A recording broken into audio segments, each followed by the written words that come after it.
Hello, Efes from Efes Projekt in Moscow, Russia. How you doing, buddy? Hi, JJ. Thank you for the opportunity. First, let me tell you how incredible your music is, man. It just nails me to the wall. Thank you for such high appraisal of my creative efforts. It means a lot to me. One time you were telling me how you recorded your stuff, man. You laid down the guitar and the bass tracks at home. Then you took that into the studio and played them through some really cool amps. Can you tell us something about that? Well, the process is pretty simple, if not to say trivial. Once a song is fully composed and arranged, I proceed to its actual recording at my home studio. 2 signals are recorded for each guitar and bass track. A tracking signal, the one with all the effects, and a direct input, which is commonly known as DI. So, the tracking signal is used only to have the general idea of how this or that part or phrase sounds. Afterwards, I edit the DI signals of each track to perfect them.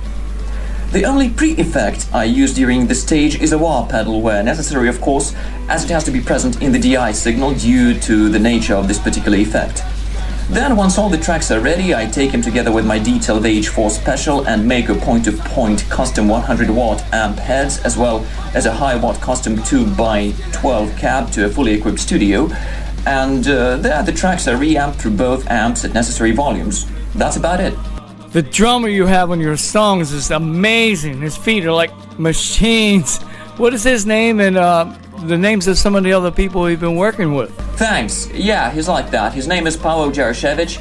He's a truly amazing drummer from Poland. Listeners may know him from his work with such world-renowned metal acts as Hate, Decapitated and Vader. Here I have to point out right away that apart from me, all other musicians, sound engineers and other specialists participate or participated in Efes Projekt solely on session and paid basis. So there's Oleg Mishin from Catharsis and who's Efes Projekt's vocalist as well as its co-producer and my musical sensei. And there's also his daughter Anna Mishina, whom I employed to record amazingly beautiful and tender female vocals for my songs.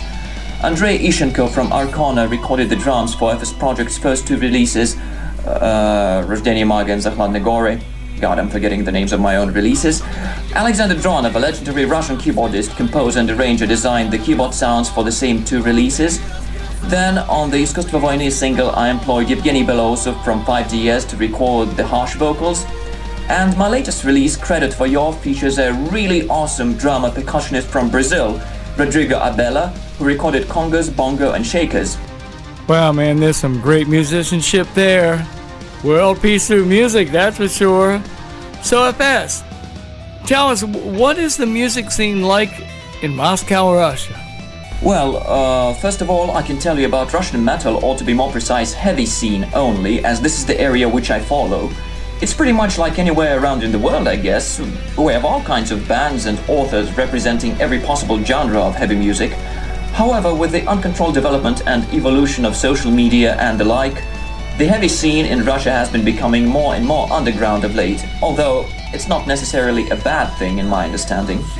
I can say for sure that heavy music like metal with all its subgenres is not a household name and as widespread a phenomenon as it is in Europe or the US. You just sent me a song that's a killer song that I'm going to play next. Is that song part of a new CD? Thanks. It's not, however. It's a separate special release inspired by the atmosphere of the Assassin's Creed game universe. And I don't release LPs and physical CDs. I just don't think that this approach is feasible and viable given the current conditions pertaining to internet and social media in general, and in my opinion, this is especially true for independent authors like yours humble.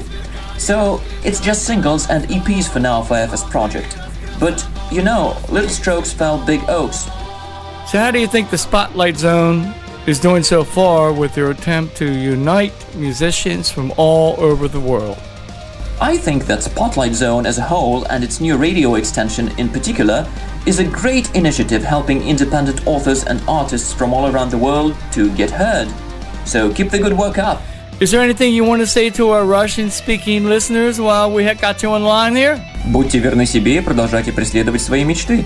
What did you say? Stay true to yourselves and keep chasing your dreams. Thank you, Efes from the Efes Projekt in Moscow, Russia, for this one-of-a-kind exclusive interview, not only with an incredible musician and his incredible band, but what it's like in Moscow, Russia with the music scene. World peace through music.